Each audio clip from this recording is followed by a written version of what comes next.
Morning. So ఇవాళ already ఉన్న hotel నుంచి చెక్అవుట్ చేసి we are going to check in some other hotel. So I just show you once I reach there.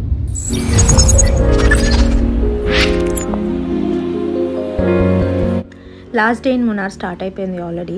కాకపోతే check in చేద్దామని వెళ్ళాము, కాకపోతే ఫుల్ వర్షం అనమాట. సో ఆ ప్లేస్కి దగ్గరలో ఉన్న నెక్స్ట్ మేము విజిట్ చేయాల్సిన పాయింట్కి వెళ్ళిపోదామని చూసాము. ఇంకా రోడ్ చూడండి ఎంత బాగుందో. లగేజ్ అంతా కార్లోనే ఉంది. వై టు వేస్ట్ టైం, ఇంక ఇదే లాస్ట్ డే కదా అనుకుని ఇంకా అలానే నెక్స్ట్ పాయింట్కి వెళ్ళిపోతున్నాము. సో నెక్స్ట్ హోటల్లో చెక్ ఇన్ చేద్దాం అనుకున్నాం, కానీ చెక్ ఇన్ టైం వచ్చేసి 12 తర్వాత అంట. ఈలోపు we thought of going to one beautiful place. అది యాక్చువల్లీ నేనైతే చాలా వెయిట్ చేస్తున్నా ఆ ప్లేస్ ఎట్లా ఉంటుందో చూద్దామని. అక్కడ సన్ రైజ్ పాయింట్ చాలా బాగుంటుందని చాలామంది చెప్పారు, కానీ ఇప్పుడు సన్ రైజ్ ఉండదు. ఎందుకంటే ఈ సీజన్లో సన్ రైజ్ అస్సలు లేదు. మేము ఉన్న 1-2 డేస్ నుంచి చూస్తున్నాం కదా, అసలు సన్ రైజే లేదు. సో నెక్స్ట్ ఇప్పుడు ఏమనుకుంటున్నామంటే అది వెళ్ళే దారిలో వెళ్తున్నాం ఆల్రెడీ. ఆ ప్లేస్ ఏంటో మీకు తర్వాత చెప్తాను. సో వెళ్ళే దారిలో we found a beautiful place అనమాట. I'll show you.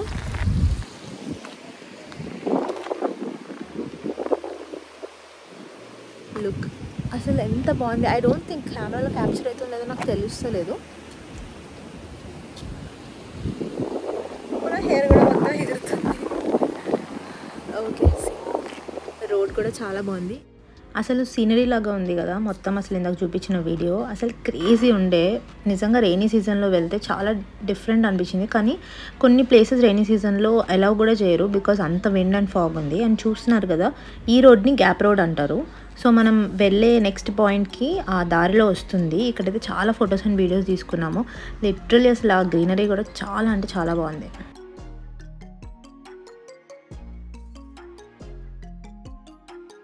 అండ్ వెళ్ళే దారిలో చిన్న కెనాల్ వాటర్ ఫాల్స్ అనమాట. ఇది చూసాము, బట్ అక్కడ ఉండడానికి కానీ దిగడానికి కానీ ఏం లేదు. సో అలా చూసి వెళ్ళిపోయాము.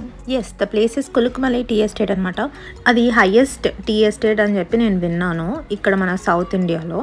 కాకపోతే వెళ్ళడానికి మనకి అంతా ఇలానే ఉంటుంది రూట్ మొత్తం. చాలా బాగుంది అసలు, డిఫరెంట్ ఎక్స్పీరియన్స్. జీప్ సఫారీ ఉంది. కార్లో వచ్చాము కాబట్టి కార్ అండ్ విత్ లగేజ్ కిందనే పెట్టేసాము, ఎందుకంటే అక్కడ కార్ పార్కింగ్ ఉంది. ఇట్స్ పెయిడ్ పార్కింగ్ అనమాట. Don't worry about that, it is very secured అక్కడ. ఎందుకంటే మా వాల్యుబుల్ ఐటమ్స్, ల్యాప్టాప్ అట్లాంటివి ఉండే.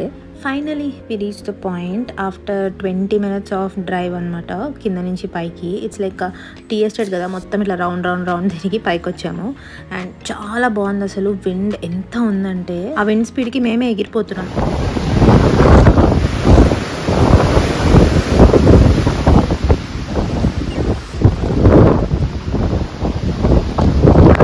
విన్నారు కదా అసలు ఎంత బాగుందంటే, వ్యూ అంత బాగుంది. అండ్ అసలు ఎక్స్పీరియన్స్ కూడా చాలా డిఫరెంట్. నేను ఇంకా ఎన్నిసార్లు చెప్పినా తక్కువే అనిపించింది నాకు. Oh my God, ఎవరెస్ట్ ఎక్కినప్పుడు అసలు మామూలుగా అంటే చాలా బాగుంటుంది. ఈ క్లైమేట్ అయితే ఇంకా అదిరిపోయింది. గాలికి వెళ్ళిపోతున్నాం మేము మా వెయిట్ని బట్టి. వెయిట్ ఎంత ఉన్నా సరే గాలికి మూవ్ అయిపోతున్నాం తెలుసా, ఆటోమేటిక్.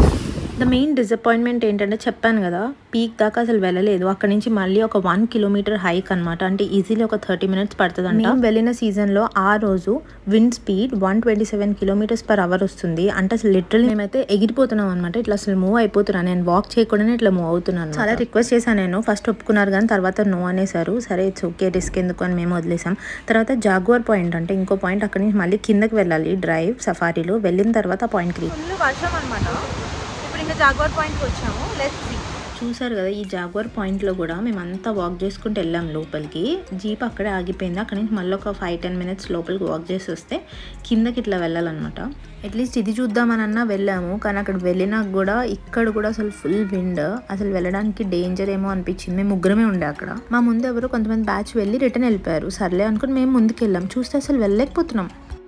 ఓకే, సో ఎందుకంటే ఫాగ్ వర్షం మొత్తం ఉండేసరికి అయిపోయింది. సో నా ఫ్రెండ్స్ అంతా ఎగిరిపోతున్నారు అంబులెన్స్ పట్టుకొని. చాలా కష్టంగా ఉంది. ఈ పాయింట్ కంటే ఇంకా వెళ్ళొద్దని చెప్పాను. దట్టు వెళ్ళడానికి కూడా అవ్వట్లా. ఇందాక అది కనిపించింది క్లియర్గా, ఇప్పుడు మళ్ళీ అది ఫాగ్ మొత్తం వచ్చేసింది. నా ఫేస్ చూడండి రెడ్ అయిపోయింది. ఓకే, సో రైనీ సీజన్లో రావడం చాలా చాలా not suggested from my side. చూద్దాం, బట్ సమ్మర్లో వచ్చి చూస్తాను next time. Let me see how it is. But for now let us go and అంటే చాలామంది వస్తున్నారు, చూద్దాం. వీళ్ళంతా ఎవరో సైంటిఫిక్ సెంటర్ నుంచి వచ్చారంట కేరళలో. Finally we reach Jaguar point with their help. We were so thankful. Finally we are at the Jaguar point. As I thought that we can't come over here. వీళ్ళ హెల్ప్ వల్ల వచ్చినాం. Thanks to them. ఇదే అనమాట parking lot, ఇక్కడైతే మేము car పెట్టాము. Finally I'm so happy, at least jaguar point అన్న చూసి వచ్చాం, అంత దూరం వెళ్ళినందుకు అనిపించింది. అండ్ దాని తర్వాత లంచ్ టీ బ్రీజ్ అని దగ్గరలో ఒక రెస్టారెంట్ అక్కడ తినేసాం. Okay guys, done with today also. So కేస్ ఏంట్రా? ప్లీజా ఏమన్నావు? ఏదో ప్లానింగ్ లో ఉంది కేస్ అంట. ఓకే గైస్, సో లంచ్ అయిపోయింది. అండ్ యాక్చువల్లీ మేము బ్రేక్ఫాస్ట్ అయితే పైన అక్కడ కులుకుమలైలోనే చేసేసాము. అక్కడ బ్రెడ్ ఆమ్లెట్ అని మ్యాగీ బాగుంది. సో దోశ పడింది చేతిలో,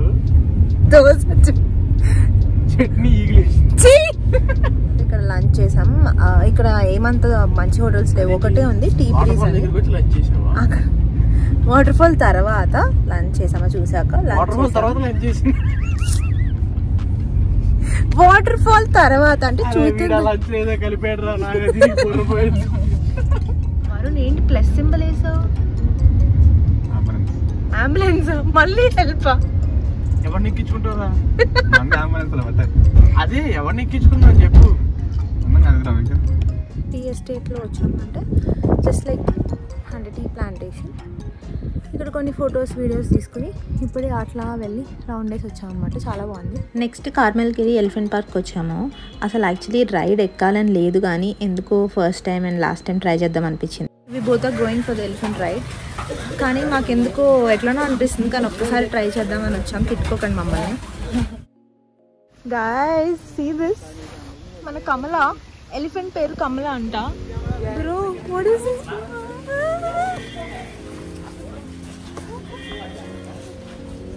నేను వెనకాల ఉన్నా, so I couldn't show properly. So I'm trying to. ముందు నా ఫ్రెండ్ ఉంది. ఎలిఫెంట్ రైడ్ అంటే ఎప్పుడు ఒక్కసారి కానీ నేను ఇంకోసారి ఎక్కనని ఫిక్స్ అయ్యాను. బట్ జస్ట్ ఒక్కసారికి. ఫైనలీ అన్ని ప్లేసెస్ అయిపోయినాయి ఎక్సెప్ట్ ఒక్క ప్లేస్ తప్ప, ఎర్నాకుళం నేషనల్ పార్క్. అదొక్కటి కుదరలేదు. నెక్స్ట్ టైం ట్రై చేద్దాం అనుకున్నాం. అండ్ ఈ స్ట్రీట్ షాపింగ్కి వచ్చామన్నమాట. అక్కడ క్యారెట్స్ చాలా బాగున్నాయి. నేనైతే ఎన్ని తిన్నాను అసలు దారిలోనే. ఇంకా లాస్ట్కి రూమ్కి వెళ్ళి చెక్ ఇన్ చేయాలి కాబట్టి it's dream coconut villa resort మా తమ్ముడు సెలెక్ట్ చేశాడు. నైట్ అయిపోయింది కదా, సో ఏం కనిపించట్లేదు. నెక్స్ట్ డే మార్నింగ్ మీకు అంతా రికార్డ్ చేసి చూపిస్తాను. సో వెళ్ళేటప్పుడు ఈయన ఎవరో లగేజ్ అంతా క్యారీ చేసుకుంటూ వెళ్ళారు. అక్కడ హెల్ప్ చేసే పర్సన్ అనమాట. చాలా గ్రేట్ అసలు. అన్ని బ్యాగ్స్ ఒక్కటి తీసుకెళ్ళాను. నాకు మంచిగా అనిపించలేదు మాకు ఎవ్వరికి, కానీ ఏమో ఇంకా మేము స్లిప్ అయిపోతున్నాము ఆల్రెడీ ఆ వర్షంకి. వాళ్ళకంటే అలవాటు ఉంది కాబట్టి వెళ్ళినాం. అండ్ పైనుంచి ఎంత దూరం ఉండే రూమ్, కిందకి ఒక 2-3 ఫ్లోర్స్ దిగి వెళ్ళినాం అనమాట. అప్పటికే నాకు ఆల్రెడీ ప్లేసెస్ అన్నీ అయిపోయినాయి. ఇంకా రేపు వెళ్ళిపోతున్నాం అనగానే so I was feeling so sad, ఎందుకో ట్రిప్ ఎండ్ అయిపోతుంది కదా అని. బట్ ఏం చేయలేము కదా, we have to get back to normal life. కాకపోతే నాకు ఈసారి ఈ ట్రిప్ చాలా బాగా నచ్చింది. తక్కువ ప్లేసెస్ విజిట్ చేసిన, తక్కువ రోజుల్లో I felt so happy. South ఇండియాలో నాకు మున్నార్ చాలా నచ్చింది. This is the room. Oh my God, actually we are 3 members staying in this room. So అందుకే ఎక్స్ట్రా బెడ్ అనమాట. అండ్ బాగుంది, చాలా బాగుంది. యాక్చువల్లీ కాటేజెస్ లాగా సపరేట్. ఇప్పుడైతే మేము ఇప్పుడే చెక్ ఇన్ చేసాం, చాలా లేట్ అయిపోయింది. అసలు మేము ప్లాన్ చేసుకున్నది మొత్తం డిఫరెంట్ అయిపోయింది.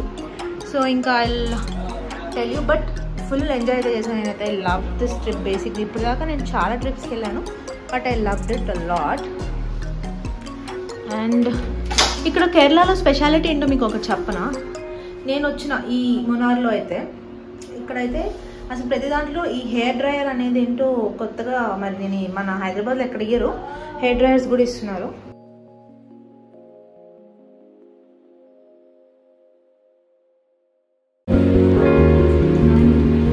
సపరేట్గా ఇచ్చారు, హ్యాంగర్స్ ఇచ్చారు. ఇంకా వాష్రూమ్ అయితే చూపించాను అదంతా, ఇక్కడ చూపిస్తా. నీట్ ఉంది, ఇట్స్ గుడ్, వెరీ డీసెంట్, చాలా బాగుంది. హోటల్లో చెక్ ఇన్ అయిపోయిన తర్వాత ప్రాకృతి అని ఒక రెస్టారెంట్ వెతికాము. అందులో ఫుడ్ బాగుందని విన్నాము, సో అక్కడ వెళ్తున్నాము. చాలా బాగుంది నిజంగా, హైదరాబాద్ స్టైల్ అనిపించింది. నెక్స్ట్ డే మార్నింగ్ అయిపోయింది అండ్ ఇంక మేము స్టార్ట్ అయిపోవాలి. సో దట్ ఈవినింగ్ మాకు ఫ్లైట్ ఉంది from Coimbatore again. So Munnar నుంచి కోయంబత్తూర్ డ్రైవ్ ఉంటుంది 4-5 hours. ఈ రిసార్ట్ది వ్యూ చూడండి, ఇప్పుడు డే టైం నేను చూపిస్తున్నా మొత్తం. ఇంకా ఫైనలీ వీఆర్ గోయింగ్ బ్యాక్.